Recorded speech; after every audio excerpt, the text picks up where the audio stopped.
Bonjour, chers frères et sœurs. Merci de tout cœur pour votre fidélité. Je me présente devant vous aujourd'hui pour vous parler encore une fois d'un thème relatif au vote ou au conclave qui aura bientôt lieu au niveau du Vatican. Le conclave qui portera sur l'élection du 267e pape depuis que l'histoire de la papauté a commencé. Le thème, le voici. Conclave 2025. Les 7 conseils pour une élection pontificale fiable. Les 7 conseils pour une élection pontificale fiable. Il s'agit de 7 conseils que je donne aux cardinaux, à nos pères spirituels, leurs éminences, qui vont bientôt se rassembler, se réunir au niveau du conclave 2025, que tout le monde attend de tous ses voeux. Il s'agit de 7 conseils, comme je vous l'ai dit, mais alors de 7 conseils qui humblement demandent à leurs éminences, qui sont nos pères spirituels, de pouvoir procéder par un vote qui soit utile, par un vote qui serve à la gloire du ciel et au salut du monde ou des âmes. L'objectif, c'est quoi? C'est que les cardinaux électeurs et éligibles qui vont bientôt procéder par le travail que nous attendons tous d'eux, qu'ils s'en tiennent à la boussole, qu'ils s'en tiennent aux racines, qu'ils s'en tiennent aux sources, comme pour leur dire que malgré le fait que le travail est difficile, celui qu'ils vont abattre dans quelques heures, en tenant compte de quelques conseils que nous allons bientôt leur prodiguer, humblement et filialement, leur besogne, leur travail sera aisé.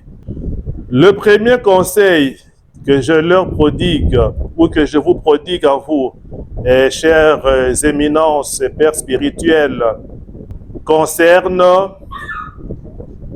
l'intérêt que vous devez afficher pour le Saint-Esprit. Soyez à l'écoute du Saint-Esprit à l'occasion du scrutin qui pointe à l'horizon.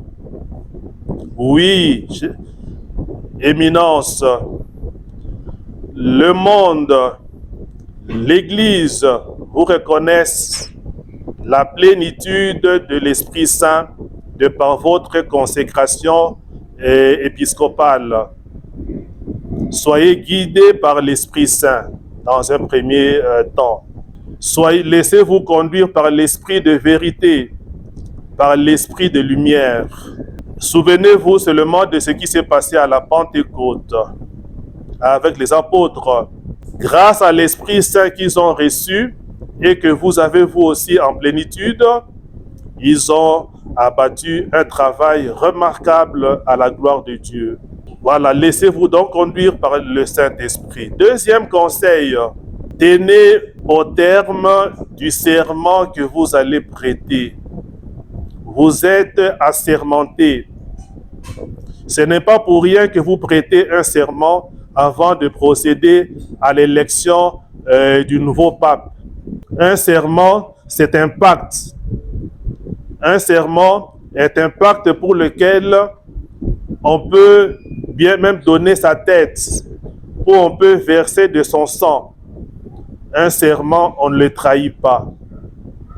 Tenez compte des termes qui sont ceux du serment auquel vous serez soumis dans quelques heures. Troisième conseil filial, père spirituel, En tenez-vous à la Bible, aux Saintes Écritures. Ce n'est pas pour rien que vous allez prêter le serment en question et ci-dessus, mais sur la Bible. Que la Sainte Bible, que les Saintes Écritures soient votre boussole. Que les Saintes Écritures ou la Bible soit celle qui va vous donner de regarder vers le nord pour un travail utile. À propos de la Bible, qui doit vous servir de boussole, je m'en vais seulement prendre quelques exemples. En partant du Christ lui-même, en partant du comportement affiché par le Christ lui-même. Fondez-vous sur Matthieu 16, 18 et 19. Toutes les fois que Jésus avait à prendre des décisions importantes, il priait toute la nuit. Il priait intensément. Jésus qui a eu à faire le choix des 12 s'est fondé sur la connaissance qu'il avait de chacun des 12. Priez, votez, choisissez vous aussi celui que vous connaissez de la meilleure manière possible. Faites un choix utile dans ce sens, parce que vous vous connaissez.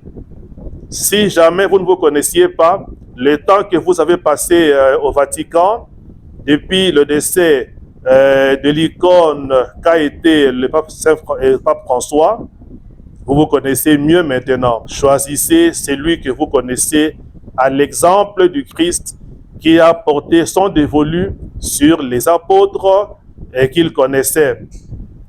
L'autre exemple, c'est au pied de la croix, où Jésus laisse son Église ou ses disciples entre les mains de sa mère qu'il connaissait bien. Et il fait de même à l'endroit de sa mère, la Vierge Marie, qu'il lègue aux siens à travers son disciple bien-aimé Jean, parce qu'il connaissait aussi bien Jean. Le quatrième conseil porte sur le Concile Vatican II, prolongé par le synode sur la synodalité. N'omettez pas cela, ne le négligez pas. Votez un pape selon l'esprit et la lettre du Concile Vatican II, prolongé par le synode sur la synodalité. Par là, nous voulons dire ceci, que le pape que le monde attend est celui qui doit maîtriser l'acte du concile appelé Lumen Gentium, l'Église comme lumière du monde. L'Église comme lumière du monde, où le concile dit, par exemple, que le pape est le pasteur de l'Église universelle, mais qui ne doit pas travailler seul, en solo, qui doit travailler dans la collégialité. Votez-nous, donnez-nous un pape qui est pasteur de l'Église universelle, certes, mais qui a le sens de la collégialité. Également dans cette optique du Concile Vatican II, vous avez intérêt à porter votre regard sur Gaudium et Spes, où il est dit que les joies et les peines du monde de ce temps doivent également être les joies et les peines des hommes d'église ou de l'église elle-même. Offrez-nous, offrez à Dieu un pape qui est toute oreille aux problèmes de société, selon l'esprit du Concile Vatican II, en partant de l'acte Lumen Gentium et Gaudium et Spes. Et pour terminer avec ce quatrième conseil portant sur le concile, ne mettez pas de côté l'esprit synodal. Le pape du moment doit avoir avec lui l'esprit synodal, l'esprit du marcher ensemble, l'esprit de la participation, l'esprit de la communion et l'esprit de la mission. Cinquième conseil. Comme cinquième conseil, nous vous prions, chères éminences, pères spirituels que vous êtes, de vous laisser guider par votre conscience, éclairée davantage par votre foi et charité. Ne recevez de conseils ou d'injonctions d'aucun bord, qui qu'il soit, d'aucune autorité politique qui qu'elle soit, comme ce fut le cas par le passé, où les princes de ce monde donnaient des ordres à l'occasion de l'élection pontificale. Vous êtes, vous, une église au milieu du village. Et vous n'avez que votre conscience éclairée par votre foi et même par votre charité. Ne recevez pas d'ordre ou d'injonction qu'elles viennent de gauche, de droite, du centre ou bien de quelque part encore ailleurs. Sixième conseil. Partant du vote que vous allez faire bientôt, ou partant de l'élection pontificale que vous allez bientôt faire, attendez-vous à des surprises. Entre autres surprises, il peut y avoir aussi un laïc, malgré que les habitudes ne sont plus celles-là. Mais suivant le droit canon, c'est possible aussi. Et surtout, pour ne relever que le cas de l'Afrique ou du Sud, il peut y aussi avoir un pape qui vient du Sud, entre autres de l'Afrique. Soyez prêts à tout cela. Un pape n'a pas de couleur. Un souverain pontife n'a pas de couleur. Qu'il vienne du nord, du sud, de l'ouest, de l'est, il est notre pape à nous tous. Il est le délégué de Dieu pour le monde de ce temps. Pour ne donner que quelques exemples, l'Afrique a déjà eu des papes, et 3 précisément, à la personne du souverain pontife Victor Ier, à la personne du pape Melchiade ou Miltiade, à la personne du pape Gélase Ier. Et si vous suivez bien, leur feuilleton, leur apostolat a été bénéfique. La preuve, c'est que tous ont été proclamés saints. Tous ont été canonisés. Comme pour dire que pour abattre le travail qui est celui d'un pape, il n'est pas question de couleur, il n'est pas question de continent, encore moins de race ou bien de pays. Cette surprise-là est possible. Voilà le 6e conseil que je peux vous prodiguer. Alors, comme 7e et dernier conseil, en dehors de tout ce que nous venons d'évoquer, nous vous prions humblement et filialement de vous plier sur la procédure telle qu'indiquée par le droit canon. Il n'y a que cela. Vous n'allez pas inventer la roue, vous allez vous plier seulement sur la procédure pour que ce vote soit effectivement objectif.